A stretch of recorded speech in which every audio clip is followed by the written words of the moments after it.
في سنة 1944 وسط أجواء الحرب العالمية الثانية الجيش الأمريكي قرر يعمل حاجة غريبة جدا محدش سمع عنها. جيش جديد، جيش مش عادي. ده كان جيش اسمه جيش الأشباح. جيش هدفه الأساسي خداع الألمان بأساليب عبقرية وغريبة. تخيل كده، جيش مش جاي يحارب لا بمدافع ولا بأسلحة، جيش من الناس الشاطرين في التمويه والخداع، متخصص في الإيهام. اتكون الجيش ده في مايو 1944، يعني قبل فترة قصيرة جدا من أهم حدث حصل قبل الحرب العالمية الثانية، وهو انزال النورماندي. الجيش ده كان فيه حوالي 1100 جندي، وده كان في الصيف قبل ما يبدأ عملية انزال النورماندي في يونيو 1944. بس الغريب في الموضوع ان الجنود دول ما كانوش جنود عاديين، دول كانوا فنانين ومهندسين وحتى مصممين ازياء. الجيش الامريكي جمعهم علشان يعمل اكبر عملية خداع عسكري في تاريخ الحرب. اشهر الحيل وقتها كانت الدبابات والطائرات الوهمية اللي كانت بتتعمل من المطاط وبتتحط في اماكن متفرقة علشان تظهر من الجو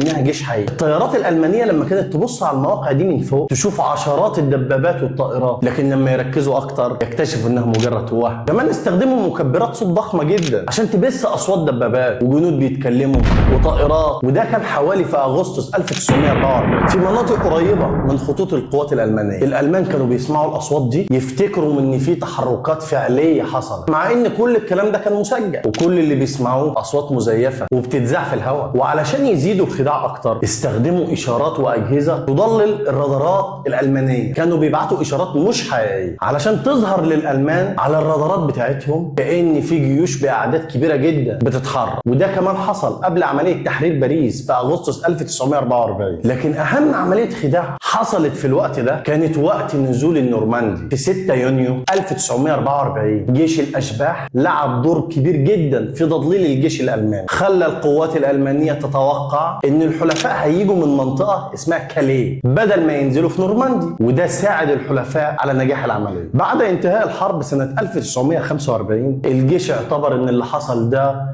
واحد من اكبر الاسرار العسكريه اللي حصل، اللي ما كانش حد يعرف عنها حاجه. كانت فكره غير مسبوقه، جيش من الخداع والابداع، وحارب بدون طلقه واحده. النهارده جيش الاشباح بيعتبر مثال حي على ان الحرب مش بس بالاسلحه لكنها كمان بالفن والتخطيط. انتوا ايه رايكم؟ لو كنتوا مكانهم ايه الحيله اللي ممكن تستخدموها علشان تخدعوا العالم؟ شاركونا بافكاركم وما تنسوش تعملوا لايك وشيركم، واستنونا قصه جديده ومعلومه جديده تاريخيه او عسكريه.